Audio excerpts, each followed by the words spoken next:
And little Ed and Al are little babies. Little Al is a little itty bitty baby.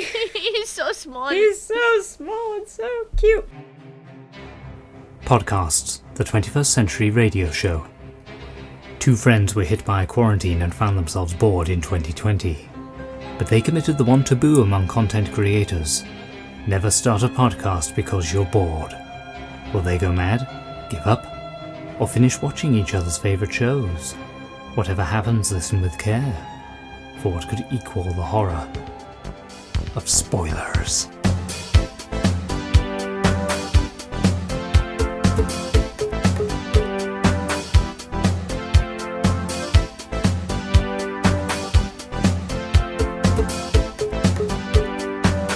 Welcome to the Sin and Violence Podcast. I'm Kara. And I'm Ginger.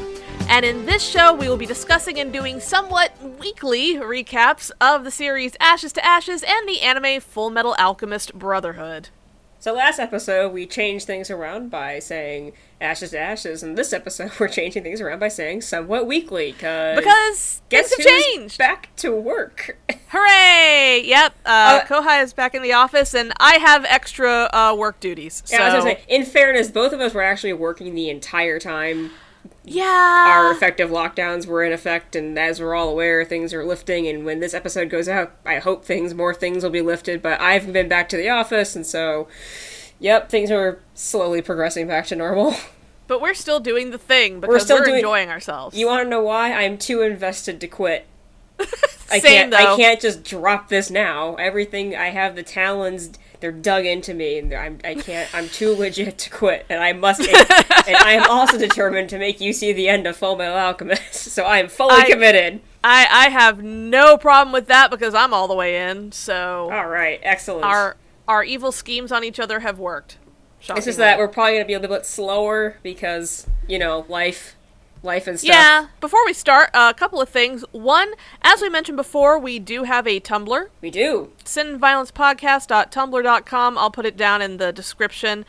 We are happy to take questions. Just don't send anything past the episodes from the most recent episode we posted. We'll say in the description of each video, spoilers for blah, blah, blah.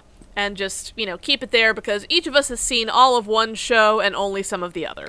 If you're wondering, maybe what's a safe territory, you don't want to listen to the episodes, or you're confused, just look at what we're reblogging, because if we're reblogging anything from FMA or Ashes, it's up to where we've made an episode about.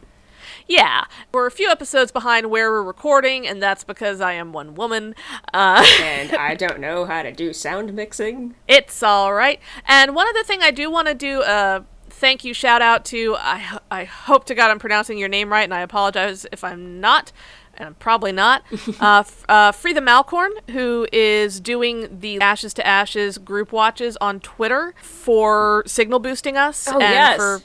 And for saying some very kind things about us having nice things to say. Yeah, and not just saying this is great, listen to it, but it was they have great commentary that was very interesting, which I'm oh, they actually listen to the show. I mean, people will just promote things and not actually look at it or listen to it. So it's very nice to know that someone's listening to it. Yeah. So thank you very much for listening and for signal boosting. And if you found us via her Twitter or in some way connected to the Life on Mars Live, hashtag hello, welcome, enjoy life. So I'm pouring tea, which is probably what that sound is that you're hearing. That's all right. I can mute that if necessary, or I can leave it in. It's very British. It's very on point. True. So speaking of, this week we are discussing Ashes to Ashes Season 1, Episode 2 to start. This one's written by Ashley Farrow, who is the series co-creator, and it has a guest star who we will get to in a bit when he shows up. If you are a fan of Sherlock, you will have seen this man. Ginger's one other experience. So, in this episode, this is where we first actually see and sort of meet Alex's mother, Caroline Price, because as we know from the first episode of Ashes, Alex has come back to just before her parents die horribly in an explosion, so she's sort of counting down the days to that. So the A-plot of this story is Prince Charles and Lady Di are getting married, and there's protests and rumblings in parts of town. surrounding that. So Jean and Alex have gone to quash a protest that's going to be held by a local pub owner named David Bonds, who is in an area of the East End that is potentially going to be gentrified, basically. He has a son named George, who is a weird little anarchist, and the B-plot is that Jean insists on welcoming Alex to the department in the traditional way that all women are welcome to the department, which is he's going to stamp her on the butt with the property of CID and the date. And she is not for this. We will come back to that. So, Bonds has said that he will stay inside until after the wedding and not cause any trouble. And then a dog gets blown up, and Alex laughs when she hears about it. But anyway. A magazine cutout note is left at the station that says, "Next time, it's Moore," with 2 O's. Alex notes the 2 O's and she says, "Oh, that's a name. We're looking for someone named Moore who we need to protect." Shaz suggests that there's a guy, Danny Moore, who is the one who is looking to gentrify the East End. Jean is like, "LOL, no, I don't want to listen to a dumb girl. Shut your mouth. Okay, guys, let's investigate that." And sends Chris to find out where the letters in the note came from. So now we're going to go meet Danny Moore. He is a hot Thatcherite businessman played by Rupert Graves, who was Inspector Lestrade in Sherlock. AKA the only reason I recognized him. When the preview came up last time, I was like, is that Lestrade? He's a bit more tan, he's a bit more smiley, he's very 80s rich man hot, and Alex absolutely notices. He and Alex flirt a little bit while Jean frowns. Moore does not want police protection. He straight up rejects it. They go back to the station. Chris can find all the letters except for the O's in Moore, which have sort of an anarchist symbol in them. That's the one hang-up. Later on, Danny picks Alex up because they're talking about maybe having a date, maybe kinda. They go for a ride in his super cool Delorean. When he goes to drop her off, they hear a ticking sound. Recall that Alex's parents died in a car explosion. She starts losing her absolute shit and having flashbacks. He finds that there is an alarm clock in the car and he's just been pranked. And Alex is just, sort of coming down from the panic. He takes her to get some dinner and just sort of chat with her and, calm down a little bit. And he says, "What do you want to do tonight?" And she says, "You know what? I want to know if you can surprise me." Because, she's like, I want to know if my subconscious can spit a surprise out at me. So, Danny takes Alex to the Blitz Club, which is a real place, and a whole bunch of stuff was happening at the time there. I have notes on that for later. But suffice to say, basically the Blitz Club is where all the music and new romantic style of the early 80s came out of. They see Chris and Shaz there, done up in full makeup and the crazy outfits, and Chris is like, "Don't tell the lads, I can't." And Alex is like, "LOL."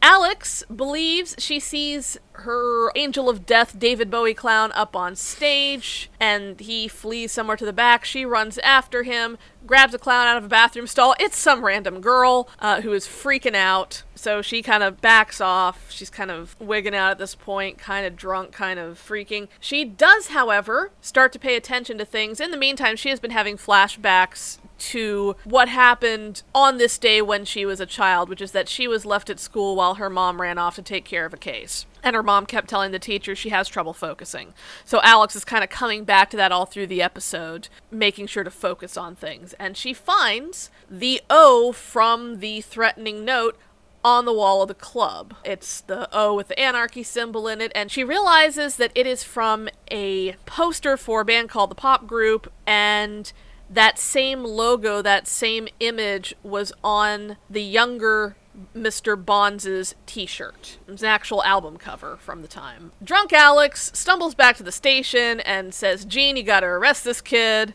And Jean's like, "No." And Alex is like, "Well, I'll let you stamp my butt if you do." And he's like, "Fuck yeah." So they bring him in, and the kid says absolutely nothing. However, Alex has made a promise. So the next day, they are going in, they're inking up the stamp, and Shaz is like, "Yeah, it's pathetic, but it'll be over soon." So she's bent over the desk, Alex is, with her skirt hitched up, and as that is happening, George's lawyer comes in, and it's Alex's mom. Dun, dun, dun. So, the famous lawyer, Caroline Price, without realizing it, is looking at her grown-ass daughter bent over a police desk, yelling, "Just hurry up and stamp my arse." That's my future daughter from the future. This is not gonna die, people. No, this is sticking around. Alex and Jean go back in to talk to George again, this time with his solicitor, and basically Caroline Price is like, look, you either charge him or you let him go, and Alex is like, well, then he's charged. Meanwhile, Chris has come back from the pub, and he has found a shopping bag with dynamite in it. So clearly, whoever's making the threats and whoever set off that first explosion is at the pub. Caroline meets Alex outside and is like, hey, do you want to hang out and go for a drink? And Alex is like, oh my god, a drink with my estranged mom who I've had, like, conflicting feelings about all my life because I never got to truly know her. Yes! And so she's so excited. As an aside, at one point when questioning George, Alex, who early in the episode had been trying to be a future girl from the future and be like, don't fight it, someday this is all gonna be skyscrapers, and, you know, I've seen it, I've seen the future, and this is all in my head, so I can say whatever I want. After having said that to the Bonds family, Alex leans into George in the interrogation room, and she's like, you know what? I was wrong. I was wrong about all this. Things can be changed. The little guys should fight. Think about that for later. So Alex and Caroline go to Luigi's, they share a drink. Alex is like, do you have a picture of your daughter that I can see? I just happen to know her name is Alex. I just think this is all really cool. So she's doing that future girl from the future thing. Caroline and Alex are, they're kind of getting along. And Caroline's like, yeah, we do have a lot in common. We're women in male-dominated professions. You know what? Us strong, independent women, we gotta stick together. And the best way for us to stick together is for you to spy on the lads and tell me everything. And Alex is like, I'm sorry, what? And goes off at Caroline. And Caroline is just sort of, not mad, just disappointed, and says, I'm very glad that the only thing your daughter and I share is a name. I'd hate for her to grow up like you. Ugh. So Alex, now super depressed, is like, well, I don't know why my subconscious made this happen with my mom, so I'm going to get revenge on my subconscious by banging the hot dude. So she dresses up and goes to see Danny, and she goes up in the elevator. As soon as the elevator doors open, Danny's already occupied. That's a very tasteful way to put it. He's already violently occupied. Violent is not the word. Aggressively, enthusiastically. There's another girl, and they're really going at it. And it takes about 3 open and closes of the elevator doors for Danny to realize that Alex is just looking straight at him. There is a momentary wonderful scene where Jean and Alex snipe at each other while drunk, and we'll come back to that in the specified area of the show. The next day, Jean brings in David Bonds, the old man, and when George, the younger, sees David there, he confesses. He's like, I did it, it was me. And Alex is like, think of what you're saying, think of what you're doing. You don't have to do this. You should be able to fight to do the right thing. He's being booked in the main station, and as that is happening and both the parents are there, Jean takes that shopping bag that Chris had found, and he's like, yo, Mrs. Bonds, catch, and just chucks it to her. The dad goes just tumbling like, get down, everybody get down! And the mom opens up the bag and there's cookies in it. And that was basically Jean's way of going, this was your bag, you were the bomber. Because you were the only one who knew it was originally in the bag. The father was an explosives expert in World War II. So yeah, that was him sending the threats, and considering Danny Moore was the one who's going to overhaul his neighborhood, we have the means, we have the motive. He is booked, the son is let go. So Danny has a royal wedding block party. He tries to get back with Alex, and it absolutely does not work. One of my favorite lines of Ashes, where he's talking about, if you ever want to leave the department, that we might have a spot for you at my company. I could use a woman like you. And she says, I think you already have. Gene is groping a blonde in a conga line, so he's having a nice day. Alex sees that George has arrived, and he's acting kind of shifty, and he has a bag, and she points this out to Gene, and once George is, further away near the buildings, he blows himself up. So, not quite as cut and dried as it was the dad or it was the son. More of an and. The royal wedding takes place. All the lads are very soppy about it because everyone loves a royal wedding. Caroline shows up later to apologize to Alex, mainly for misjudging her client. And then she says she's going to go and spend time with her daughter Alex, which is a thing that did not happen in Alex's memories. And that night... Oh yes! That was the other part of the whole stamping Alex on the butt thing. There's basically Gene's like, well, we stamp you on the butt, and then we all show you our butts, so it's even. So that night, she's up in her room above Luigi's, and she hears all this yelling from outside, and she looks down, and all the lads are down there, and they just drop trow and moon her.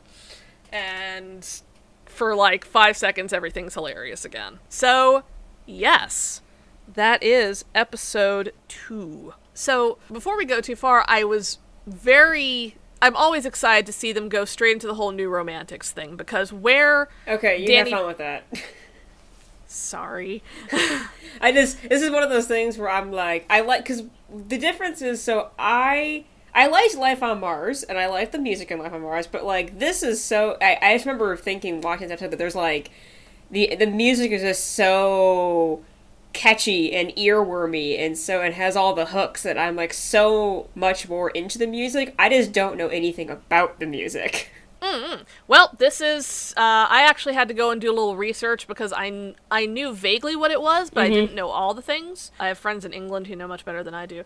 But so the club where Danny took Alex was the Blitz Club, which was in Covent Garden, and it was a club that was between two art schools, which I don't know the names of. I can look them up later. And every, I believe, Tuesday night in the late 70s and early 80s, they would have these sort of invite-only parties, and the invites were by word of mouth only, very exclusive, and they were hosted by Stephen Strange and Rusty Egan, who were in Visage. Stephen Strange was the DJ, Stephen Strange was the MC, Rusty Egan was the DJ. And Strange, by the way, was actually in the episode as himself. If you saw the clown makeup MC, the one that was like swapped out for the David Bowie clown, yeah, that's actually one of the two guys who ran these nights back in the 80s. Yeah, so they actually, I swear Ashes to Ashes is, I've said this before, it's like Barbie and Toy Story, where they had, in the first run they had a little bit, and then when things got like successful, all the involved parties went, no, shoot, we'll be in it. Because you see a lot more of that kind of thing in Ashes, where the actual, and also it's like 10 years later, so you have more people. But yeah, so Strange appears in the episode as himself, a member of Visage Mark II, which is the 21st century quote-unquote build of it, is also in the scene. This movement came out of basically, the post-punk scene was really pissed off at the nihilist punk scene for being nihilist. And they were like, no, we want fun stuff. So that was the makeup and the weird clothes and the crazy shit, and fashion designers from the art schools either side would bring their crazy fashion designs there and try them out on the party nights. So Chris and Shaz all dressed up like that. And Shaz later on saying that her friends are there, like all the weird, quote-unquote weirdos there, are her buddies, basically means that she, at least in whatever this is, she is part of that scene, which scans. The other thing that's really cute is the coat check guy is Boy George. And that was actual Boy George? It was a guy playing Boy George. Oh, I thought, okay. Well, I caught that joke Alex made. I thought it was just a joke, and so then I thought it was actual him, and then I was like, wait. it is a guy who is literally meant to be Boy George. Okay. And he was, before he became a musician, he was the coat check boy at the Blitz Club. That was very well assembled. I love that they got some of the people. I love that they had the music. And I love that they went there. And I think a lot of the extras in that scene are people who do sort of recreation Blitz Club nights, like modern day. They just shipped them in, basically. So yeah, it was very cool to see all that come together. Culture Club and Spandau Ballet also come out of that group. So yeah, that's the history section of our program. We're gonna have a history corner of things of our show. We're just gonna keep adding corners, and soon we're gonna have a full room. Well, Fullmetal Alchemist is a history corner. Well, so this is true. This is true. Also, yes, we got to see a DeLorean, which we did, like a real one. I would hope. Yeah, real actual DeLorean. I love the sci-fi element nod to it. Haha, Back to the Future. But also, those really were sort of high-end cars back then. Those were definitely rich people cars. It's just nowadays we really associate them just with Back to the Future. Mm-hmm. Entertainingly, there's a whole episode of For the Love of Cars, which is co-hosted by Philip Glenister. That's just the history of the DeLorean. Oh. So, where Aunt Anstead restores one, and Glenister goes around talking to DeLorean enthusiasts. Okay. So, if you ever wanted to know a ton about that particular... So, yeah, that is my historical notes on the episode. See, like I said, we can build a whole room with our history corner, our shipping corner, just need 2 more, and we're all set. Yeah, I don't have a whole lot to say about this.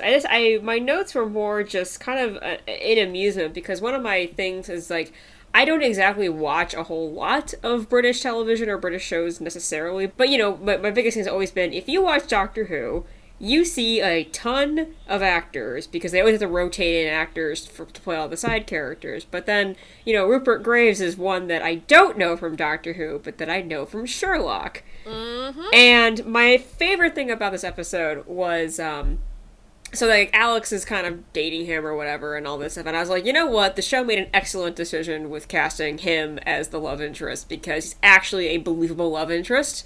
Oh, and I have a note that's like, Shaz kept making comments about him. She was like, I'll be his security detail, and I think she said he was yummy at one point or something. When he came into the station, she just kind of slides out from behind her work and goes, yum. That was it.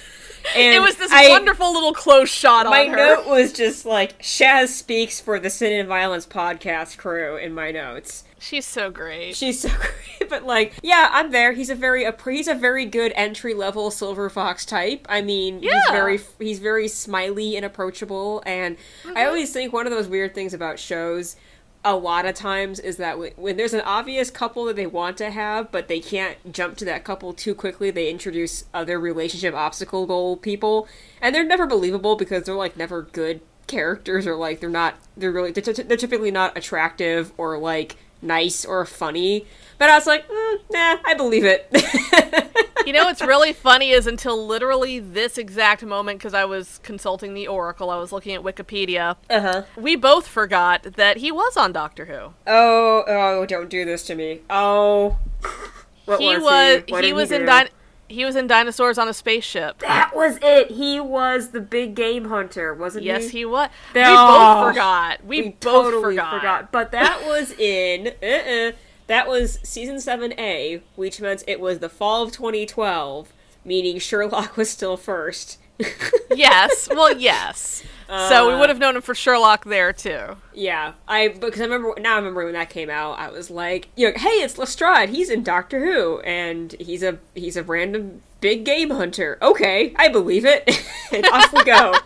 And then now I see him in Ashes to Ashes, which would have been chronologically the first time I watched things in time, because time works that way. Yeah, I didn't say he wasn't in Doctor Who. I just said that I just don't watch a lot of British television. I was sitting here going, I don't think he was in Doctor Who, having seen him in Doctor Who, and just having forgotten. You're au contraire, because Doctor Who will always remind you that everybody has been in Doctor Who. Literally everybody has been in Doctor Who. I've been in Doctor Who, you've been in Doctor Who, we just don't remember. We just don't remember it. Yeah, no, Shaz speaks for the fans quite a bit, I think. Yeah, I was wondering about, because, thankfully from the carryover characters we have from Life on Mars we still have Jean, and we still have Chris, and we still have Ray, and I wasn't sure about we lost Annie, and we obviously lost Sam, and I'm still wondering where Annie is. I mean, I have theories, but, then I was like, so I wasn't sure about Shaz. And turns out I really like her, so that's all good. And I feel like because they're not trying to replace Annie, they just brought in another character, so she works really well as her own character, with her own thing, and with her thing going on with Chris, and I can't believe they're so adorable. Even when they're not getting along. Even when they're not getting along, I spit my tea everywhere, but they're so adorable. Even when, when Ray and Chris are talking about the Blitz Club night, and Chris is like, no, she made me go, and it was dumb. Yeah. And Shaz is like, I'm sorry, what? She's like, by the way, he was wearing makeup. Yeah.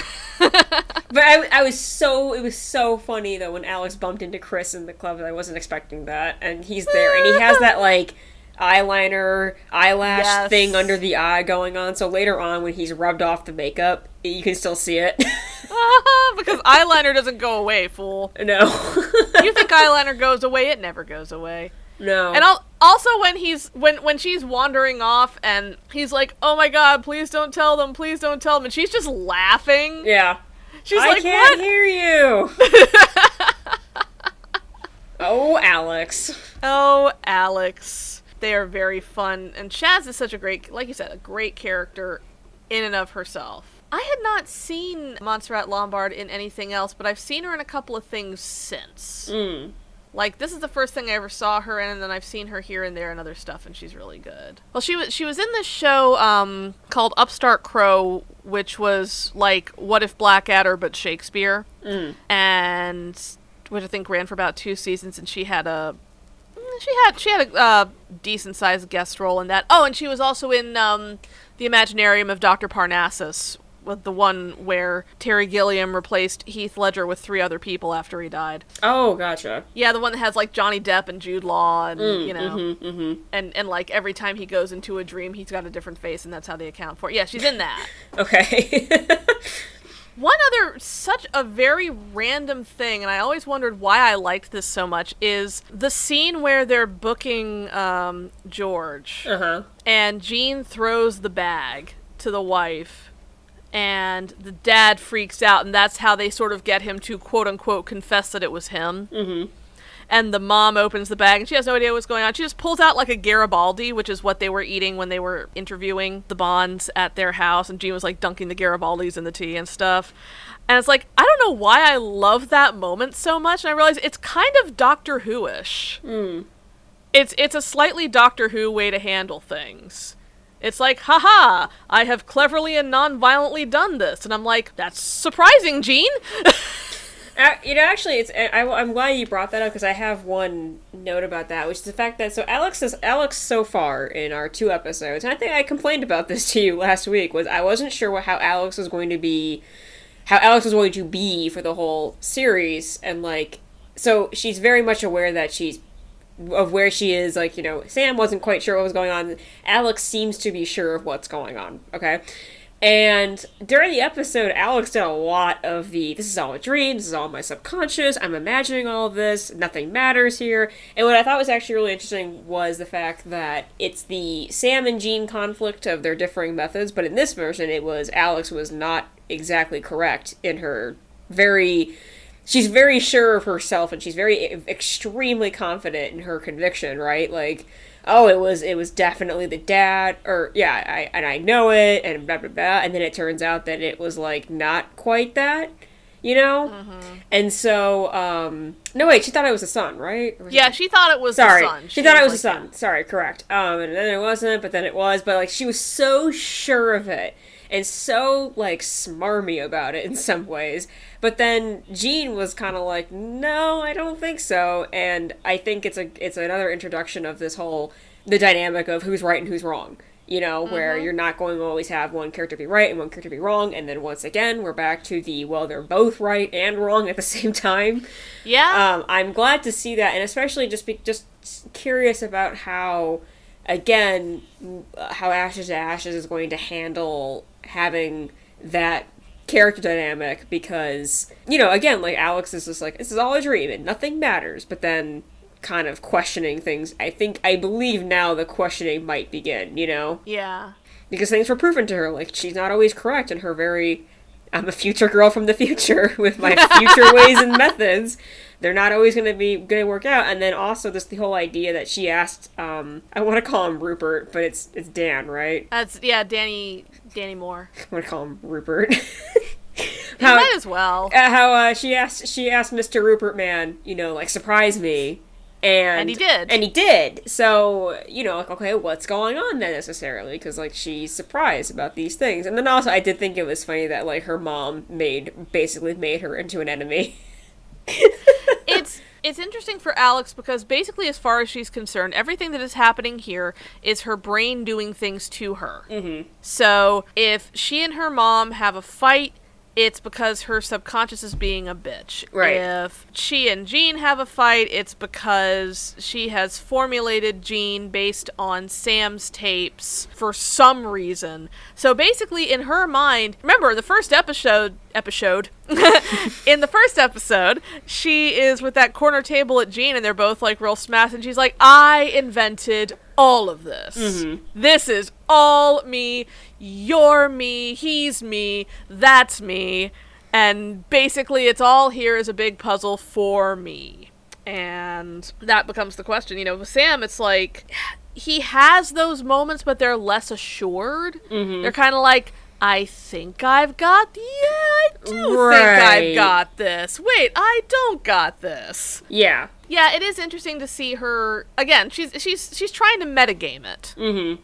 She really is trying to metagame it, and what's going to come out of that? She is trying to metagame it even more so than Sam was, you know, because Sam, I think, felt kind of, in a way, helpless about his situation, whereas Alex is very... not, like, Alex is immediately trying to hack the system and break the code and get out. Yeah, Alex is like, well, you know, this happened, all I gotta do is crack the code, and I know it can be done, so I'm just gonna keep doing the thing. And also, remember, she is a psychologist. Right. So she has very specific views of what everything is. Mm-hmm. And she's decided that's what's up. Right. The bit when they're talking about the stray dog getting blown up by the dynamite, and Jean is like, I swear to God, none of you had better laugh. Don't you dare. And she laughs. Yeah. And everyone's just looking at her like, are you... And she's like, no, I'm laughing because I can't believe my subconscious would come up with this. Yeah, right. It's like, yep, that's made you sound less crazy. Good job. Well, here I thought she was probably like me. I have this problem. The you laugh at things when you're uncomfortable. Oh yeah, that's how I was thinking about it too. As I like to say a lot, I sometimes laugh at things even though it's not appropriate because I cannot believe the absurdity of life has made that event happen. That's why I laugh at certain things. Yeah, that's fair. That's fairly fair. Yes. Fairly fair. So. Yeah, any more thoughts on that other than what we're going to stow away for the later segment? No, nothing until our stowaway segment. Our stowaway segment.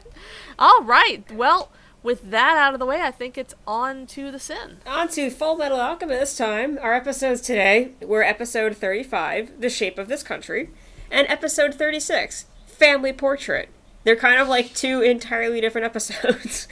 In The Shape of This Country, we learned something that I like to say. I think I said this in our first episode, but I know I said it to you when we watched the episode, which was, Hughes finds something out that's going to be relevant in 20 episodes.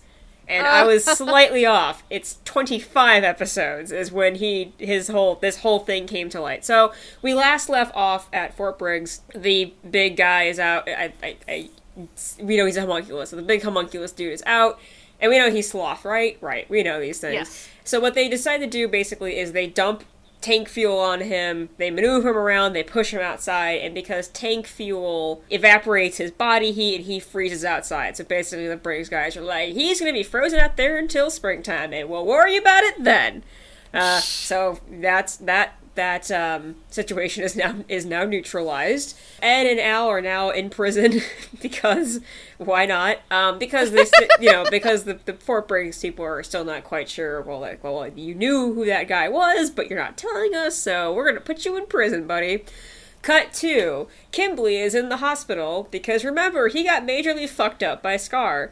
He had a pole in, like, his kidney or his spleen. I'm gonna keep saying that because I like to imagine this show just injures kidneys without prejudice. And, it happened to Havoc, it happened to Mustang, it happened to Kimberly. And Kimberly is visited by Miles from the base. And he's just like, you stay out of this, and Kimberly's like, you stay out of this, and that's pretty much it. And then General Raven shows up. General Raven is like, oh, we can't have you lying around in a hospital bed for 10,000 years. So we see he's brought this weird guy who stands behind him, and he has this very distinctive gold tooth. And I thought he was somebody else, but who he actually is he's the doctor that created Wrath. So that guy is the guy who injected the Philosopher's Stone, the essence of Wrath, into the guy that was King Bradley to make him into the homunculus Wrath and King Bradley at the same time. So that's who that guy is. Huh. Okay. Spoilers for 10 minutes from now, he heals up Kimberly with more Philosopher's Stones. Cut 2. Smash cut 2. May and Dr. Marco are talking about the research notes they found that were written by Scar's brother about, and it's notes about alchemy and alchemy and all this stuff. And Dr. Marco is like, I don't know what is this Dragon's Pulse thing. So we get a little tutorial on alchemy from May, obviously. The Dragon's Pulse is the flow of the energy in the earth, and that is where alchestrists get their power from. So, you're thinking, like chi, like those kinds of things. Flows of energy, we get the idea. And she demonstrates this whole thing of that's why she can do this kind of long-range precision alchemy is because she's going with the flow of energy. So she's like, well, where does Amestris alchemists, where do they get their energy from? And Dr. Marco says, we utilize the power of the earth. How did he put it? Like, when the tectonic plates shift, we utilize that power. And May is like, that doesn't make sense. And I'm thinking to myself, that sounds kind of like bullshit. Because, because I know plate tectonics happen all the time, but, that we don't have earthquakes, all the time. You know what? It's, May also says it's bullshit, and that's all that matters right now. And May also brings up, she's like, when I came into this country, I felt something was weird, the energy was off, and I do love how in a very relatively grounded anime series, we still have the power level sensation going on.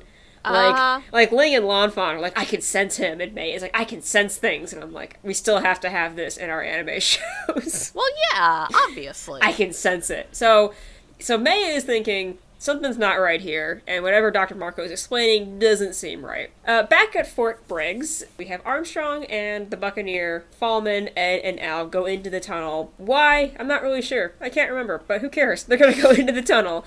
They go for a long ways. Ed and Al are, tied up, and they go for a long ways, and then finally they get off their horse, and Olivier is like, okay, you said you couldn't tell me what that thing was, and you couldn't tell me why you knew who he was. Well, we're far away from everything. You're going to tell me everything right here, right now. Luckily, we don't have to relive the rest of the series, and Armstrong is now caught entirely up to speed with the everything. What results of this scene is, like I said, the thing that Hughes figured out a long time ago. Ed was like, this tunnel is weirdly sloping. It is like a straight line. It is a curved tunnel, very slightly curved the entire way.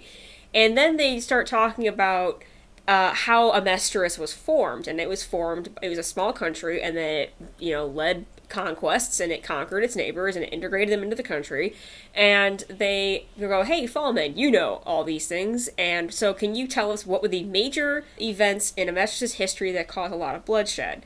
He lists them all off, Ed marks them off on the map, and what we learn is that the country is a giant alchemy circle. Oh my God. It's a big ass alchemy circle, and he does what Sloth is digging is a giant tunnel to make this alchemy circle.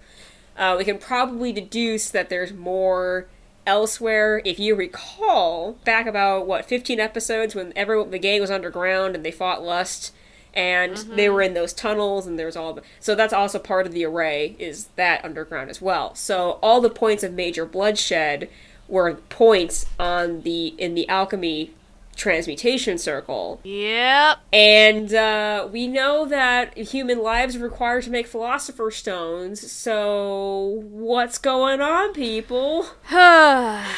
So as they're talking about this, and they also realize, they're like, oh shit, this is why Hughes was killed. And I was like, that's it. That's why Hughes figured this out 25 episodes ago.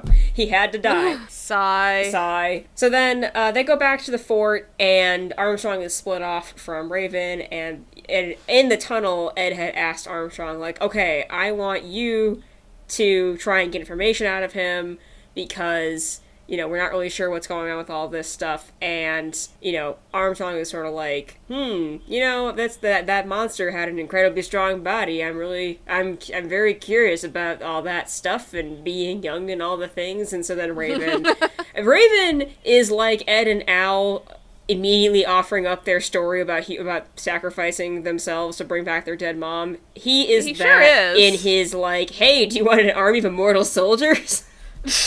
He just really he lets that out so quickly. But yeah, it ends with him just being like, oh, would you be interested in an army of immortal soldiers then, Olivier? Whoa, eyebrow waggle. Ugh. Like, he just gives it up so quick. I don't know why. Ugh. Episode 36, Family Portrait.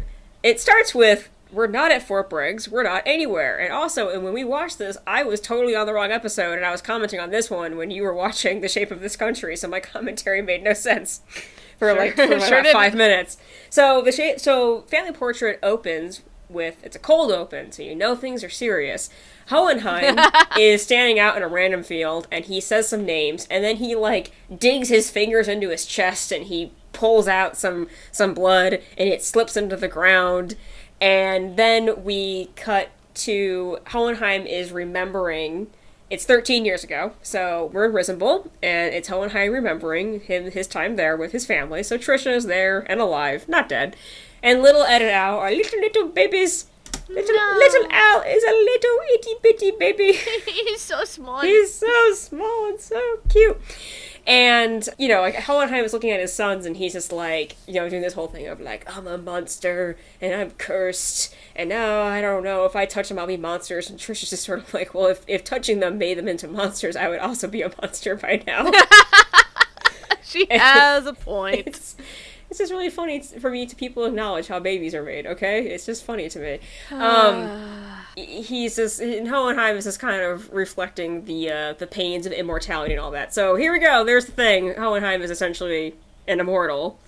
If you recall way back of why Panaka is an old woman now, but she was a young woman when she met Hohenheim. Well, it might be because Hohenheim's an immortal kind of guy.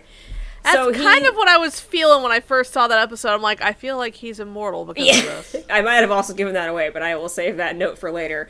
So he's lamenting his monsterness, so Trisha decides to get a family portrait arranged for the next day. And what we get out of this is this picture that we've seen for the entire show, but every time we've seen it, his face has been covered. And it's because in this portrait, we have little Ed's happy, and little Al's a baby, and Trisha's happy, and Hohenheim is crying in this portrait. Why? I mean, I know why, but why? Why?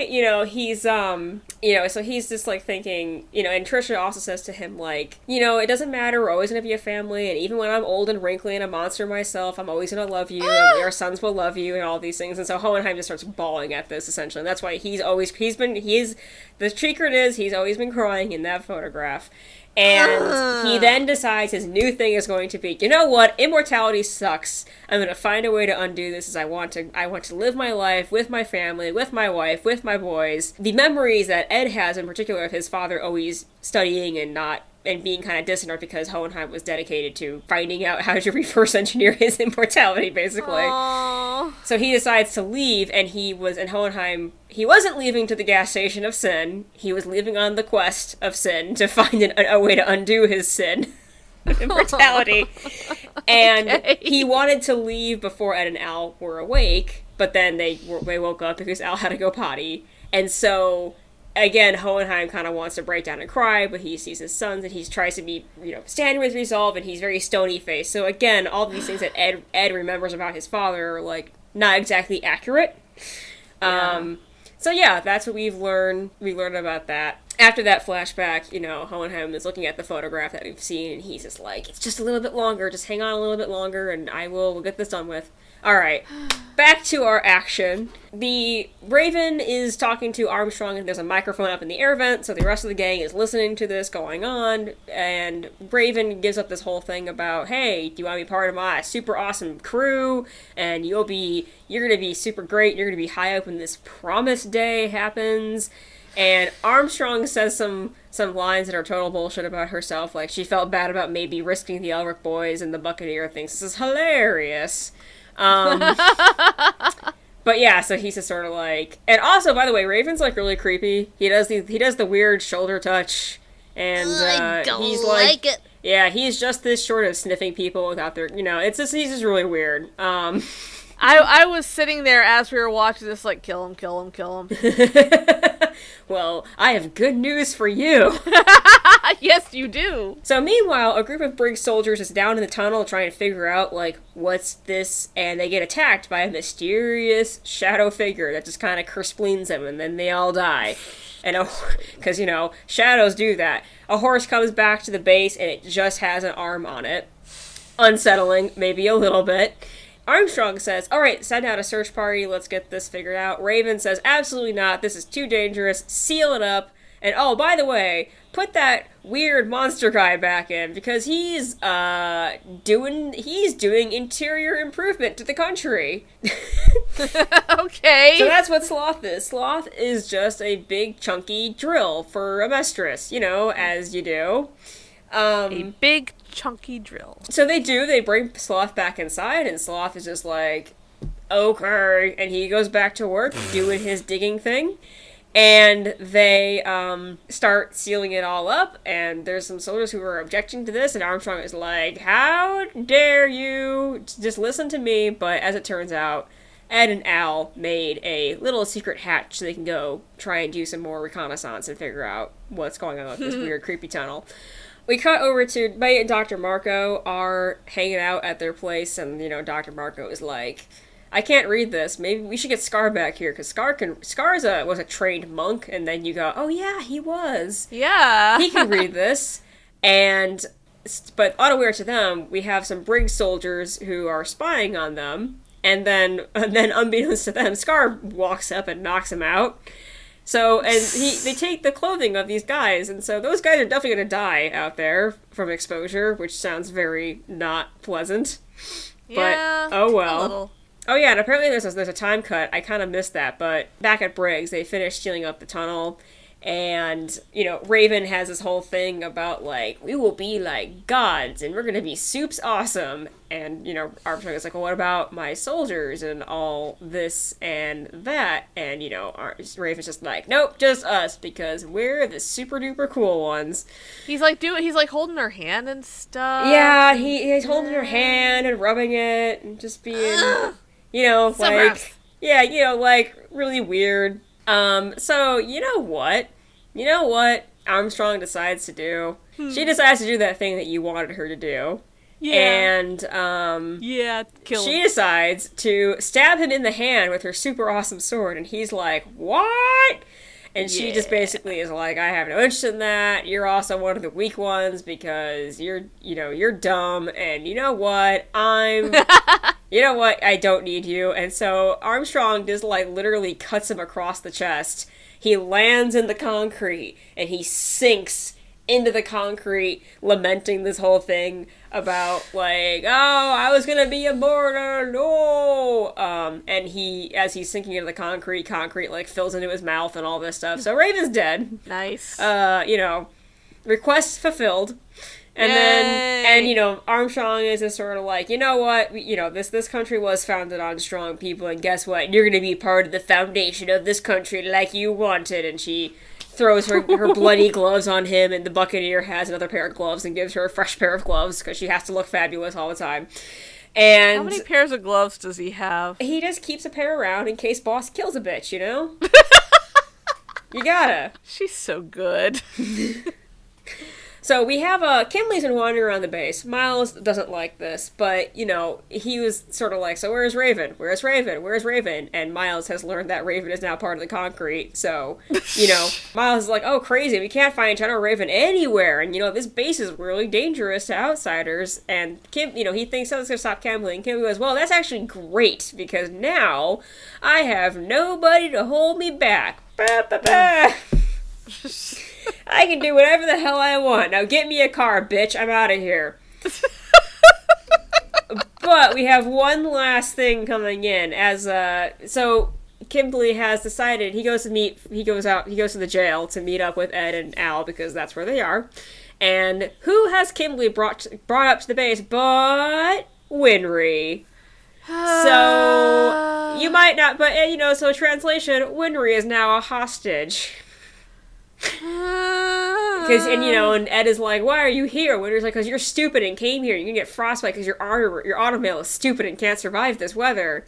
And Ed is really thinking, no, why are you here? You're now just a hostage. Well, it's because now she's a hostage and a piece to keep Ed in line. Well, that's that. Back at Central, our last bit of the episode. In Central, Colonel Mustang is with a call girl in his car. She's in the back seat, he's in the front seat. No hanky-panky going on. And she tells him, oh, I have a friend who's a nurse at this hospital up in North, and this, you know, Kimberly was there, and then he was miraculously fine. And Mustang gets out of the car, and there's a lady with a flower cart there, and lady with the flower cart looks at Mustang, and she's like, I have a message for you from Olivier Armstrong. And Mustang's like, sweet, sell me all your flowers. And that's where we're left off with for the next episode. Yeah. I love this episode because the moment when Raven gets killed by Armstrong is awesome. That is very cool. I mean, it's just that whole thing is so cringy, and she's playing very against type. Yes, you know? Yes. She's playing the, oh my, oh goodness, well, you know how we weak females be. How we weak females be. It's like, oh god, you know, as soon as it gets bad, she's just gonna turn. Yeah, and I mean, and the whole time she's doing this, there's like the inner cuts to her monologue, and she's angry and pissed off and does not want to do it, but... Yep. I think it's what's funny, though, because as Raven, when we first see him, is like, there's no inclination that he's, like, weird and creepy, but then now he's all weird and creepy, and so you're like, oh, please die, please die, please die, please die. Yes. And I honestly, like, it's brutal, and I love it. Just that whole thing where he's touching her shoulder with his hand, so she stabs him in the hand. Yes. And then cuts him, and then she's like, and then I'm gonna throw you into the concrete, Hoffa style. Perfect crime. I don't know, I like so it. good. It's good. She's so good. She's so good. Yeah, so I will say at this point, with the reveal of the shape of this country, with the alchemy circle, we're basically now, we're kicking into, even though we still have like a third of the series to go, it's kind of kicking into endgame plot, essentially. I can see that being the case. But it's all been building to this. Like I said, building and building and building, and that's what I do like about this versus the O3 series. And again, it's because this is based off the manga, so it has one plot to follow, but like it uses its runtime to just build and build and build and build, right. And there's not like, there's not like mini boss fights along the way. I mean, like they fought Lust, and that was kind of a mini boss fight, but there's not like these 10 episode arcs that you typically get in an anime. It's just kind of build, and even though we know this thing about the country, we don't really know what it means, though. You know, like, right? Well, what is it? What's happening? IDK. This is definitely bad, but, you know, go on. Go on. I'm intrigued and confused. I know it's bad. I know this is absolutely horrible, but, you know, proceed. And I love, though, because one of the towns that's mentioned in the Bloodshed was, what do they call it in this version? Lior? I think it's Lior in the dub. It's very good. Some of these, so part of the weird thing with this show and this manga and the other anime is that translations kind of happened differently and stuff like that. And so actually, for instance, in the manga, they translated the name Xerxes to be something crazy. It's like Xerxes. So you could... What? So you could tell, if you look at it and you know that it's supposed to be Xerxes, you're like, oh, this is like a really bad translation to get here. Or it's a very confused translation. Because it's spelled like Cskeleres, and... Just something I will show you. It's just like a weird... I think it's just a weird translation thing. Especially if you're... I mean, like, I don't know Japanese, but, like, I would imagine that if you're writing stuff... If you're writing English, for example, in Japanese, you would write it in hiragana or katakana, would you write it in? You would write it in katakana. Okay, so I've looked up how they write Xerxes in katakana. Yeah. It's oh my god. So... Can you understand why the manga translators were confused? Okay, according to... Forgive me. Here is how you pronounce it. According to the katakana, it's xerxes. There you go. That's pretty much exactly how they spelled it in the English translation of the manga. They're trying to make the X sound like a x. Gotcha. Well, as opposed to a z. That is literally how it got translated in the manga.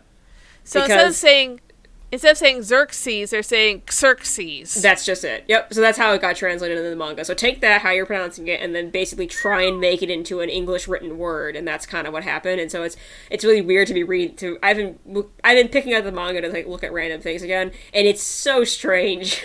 Like certain translations. I would say that the most obvious one is that in the first series, Ishval is called Ishbal. The V is a B, so it's Ishbal in the 03 series, and so in the manga, it's Ishbal, but it's supposed to be Ishval, so in the Brotherhood anime, it's Ishval.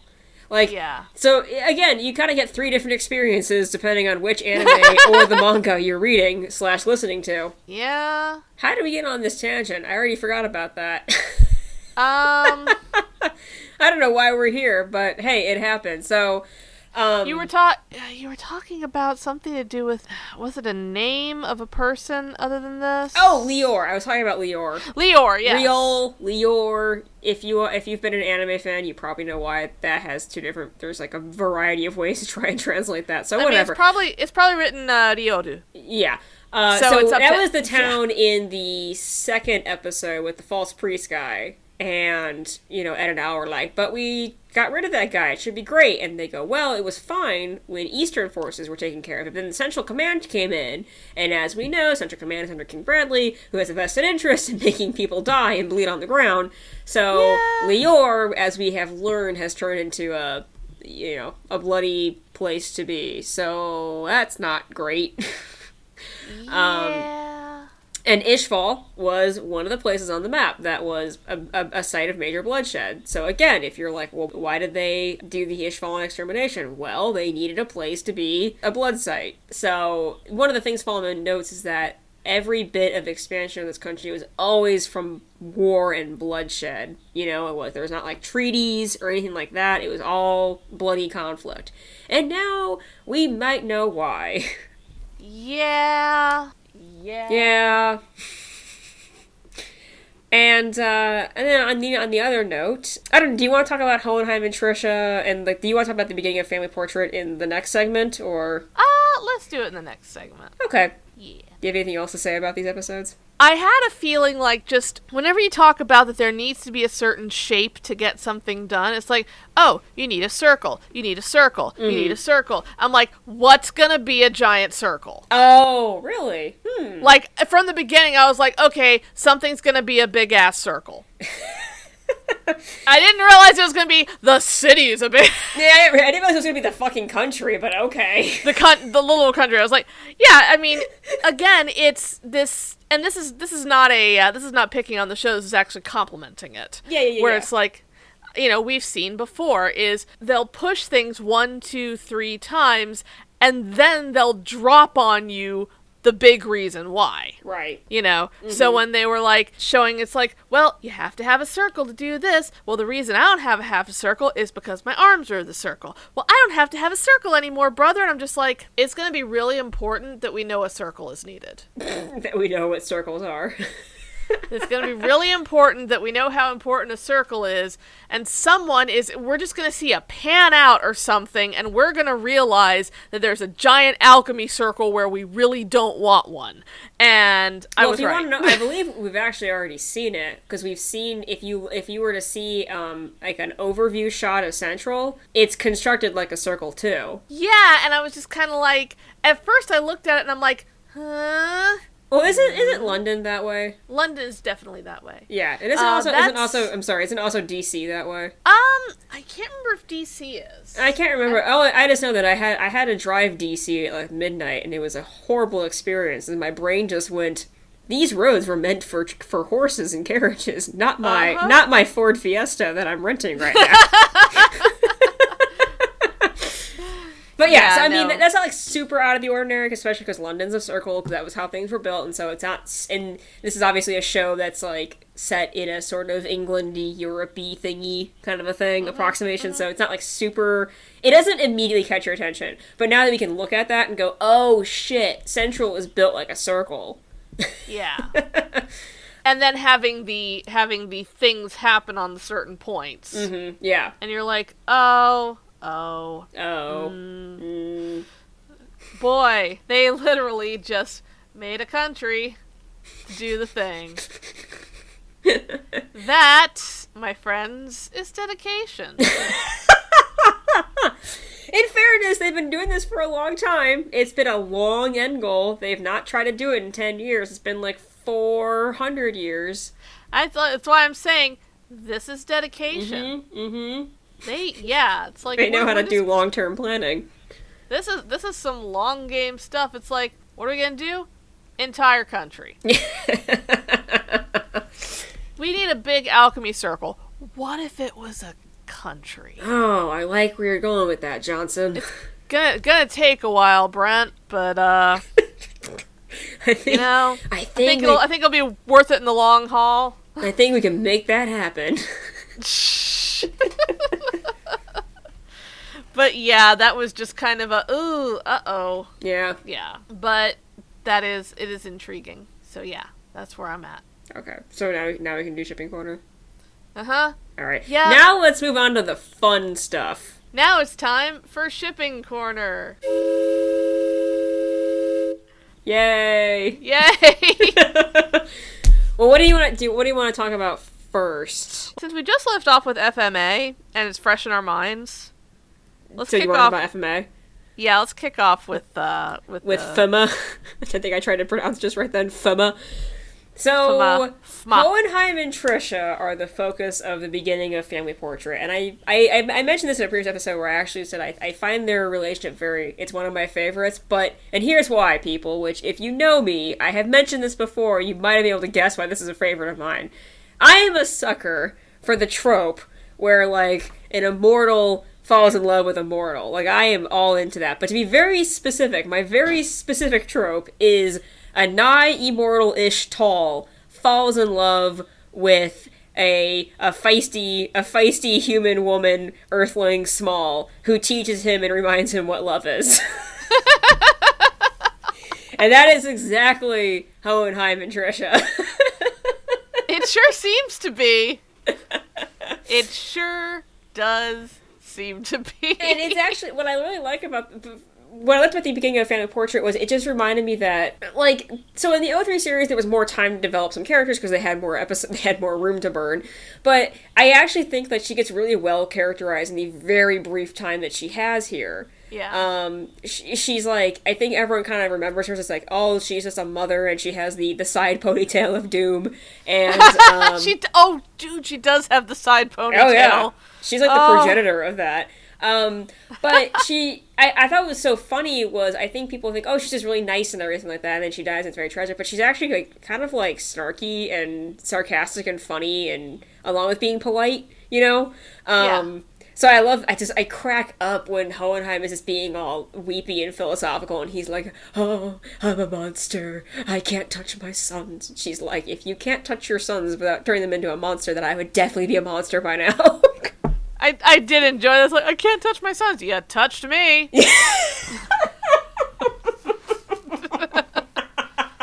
Twice. At least twice. More than twice, but significantly twice.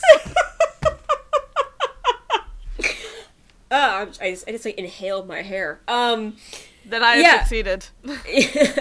So, I mean, like, and I just think that's super interesting, and I just like that whole thing where she also just is sort of like, you know, it doesn't matter that you are this way, and like, you know, you're always gonna have your family, and we're always gonna love you, and then he's just like, that's right, I do love my family, and I love them so much, I'm gonna undo this immortality, because he actually does have this thing in the beginning where he's like, at first, I didn't like being immortal, because, you know, that tends to be what happens. But then I kind of liked it, because then I got to see a lot of things. But you know what? Now that I have Trisha and the boys, I kind of don't like it again. And again, I'm just a total sucker for, like, this. And he's just like, I want to give up my immortality because I want to grow old with my family, and I want to grow old and die with them because I love them. And, you know, this also is, it harks back to in the previous episode where Ed says to his dad, you know, also have a message from Mom, which is that I'm sorry I couldn't keep my promise. And Hohenheim gets all weepy at that too. So, but yeah, sorry, I'm a total sucker for this. Like this trope. You got me every single time.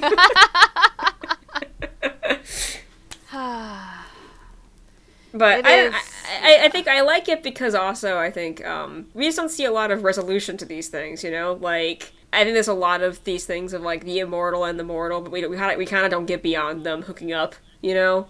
Yeah. So it's actually, to me, it's very interesting to see, like, okay, well, what is the after of hooking up? And, like, in Hohenheim's case, for example, he's like, well, I was traveling for so long, and then I met this, if you remember in the episode, Interlude Party, yeah. If I believe the interpretation is that he did meet her when she was like little, and then he kind of hung around. I'm guessing he just hung around.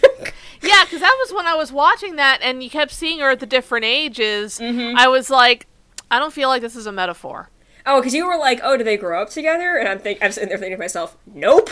No, I remember, I think I said on the podcast, I was like, I have this feeling that maybe he's immortal or some shit, and he actually you had a few different theories. One was he was immortal, one was maybe they grew up together. Like, you had a couple different theories.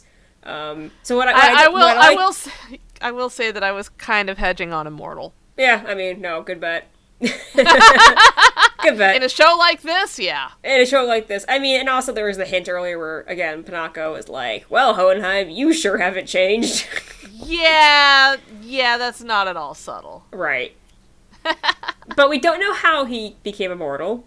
Right. I will tell you, that does get revealed, so it's coming. Hooray! Yeah, we learn, and, I think it's all interesting.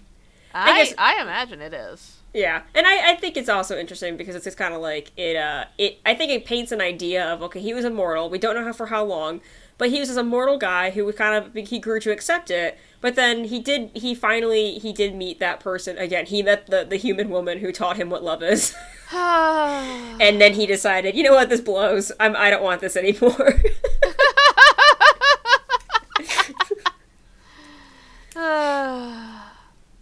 Did you want to talk at all about Gene and Alex? Hell yeah. Okay, well, I always do. What kind of a question is that? Always. Yeah, it's still early days for them, but that's not saying a lot because, you know, life on Mars and Ashes to Ashes waste absolutely no time. Ever.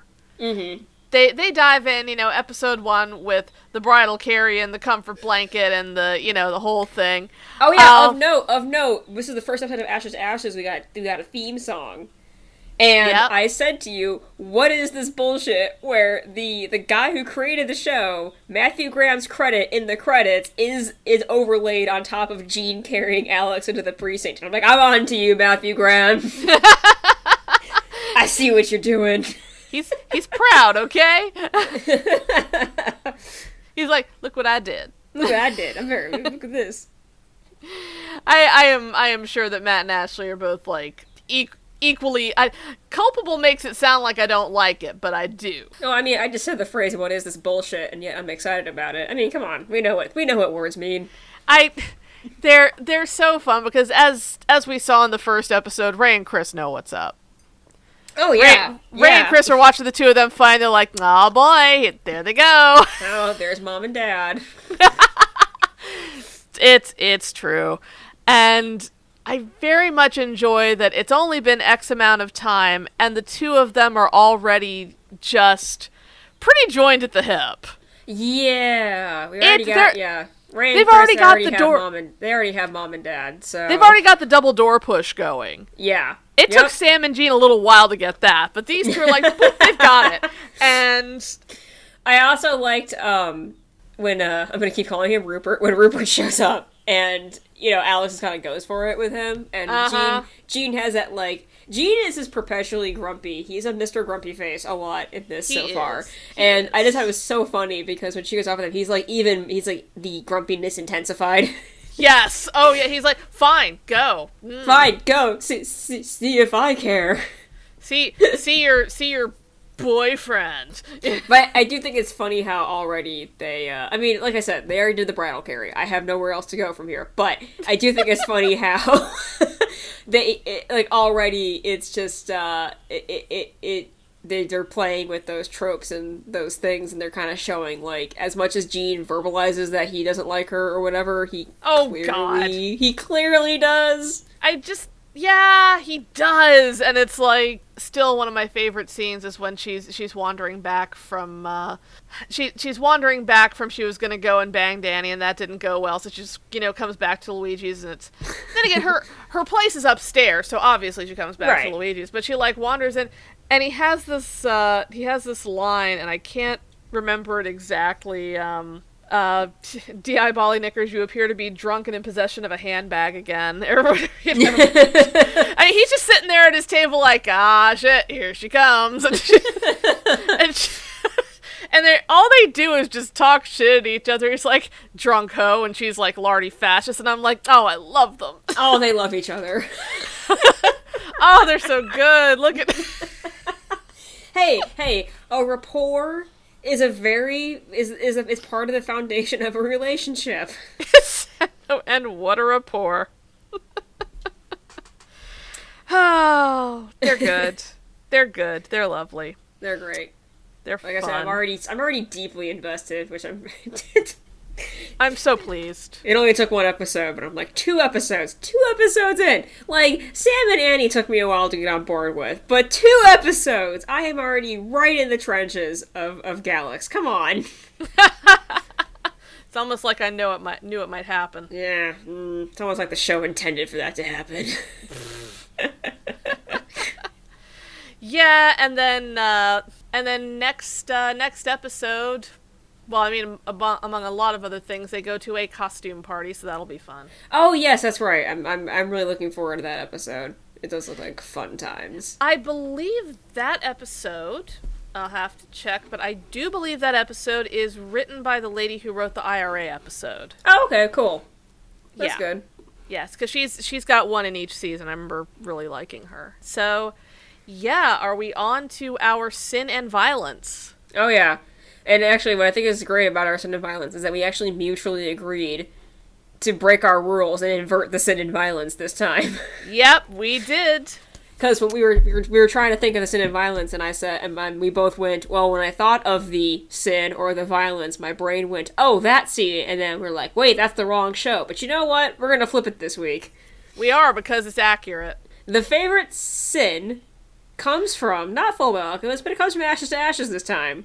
And it is when Alex goes upstairs with the intent to bang Danny Moore and discovers him already in the process of banging someone else. And just that, the broken elevator doors. Yes. And she cannot leave. She just has to sit and watch this, and it takes him 2 or 3 goes to realize, oh, shoot. It's a fantastic... The reactions in the scene are hilarious, though. Yeah. It's sad, but hilarious. It's sad-larious. Sad-larious. It is sad-larious. And then our favorite violence, I mean, come on, it's obvious. Isn't it obvious, guys? Our favorite violence is when Olivier kills General Raven and he sinks into the concrete. It was awesome.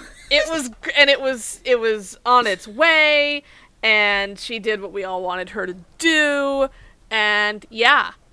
Yeah, I mean... It was great. So good. It's perfect. And that's why I was thinking, like, oh, we gotta think of the sin and violence. And my brain just immediately went, oh, duh, Armstrong killing that bitch. And I'm like, wait, no, wrong show.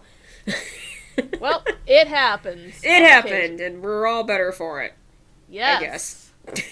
So, with that being said, I believe that brings this episode to a close. It does bring this episode to a close. That was the Sin and Violence podcast. I'm Ginger. And I'm Kara. And that was Sin and Violence, The podcast of equivalent exchange.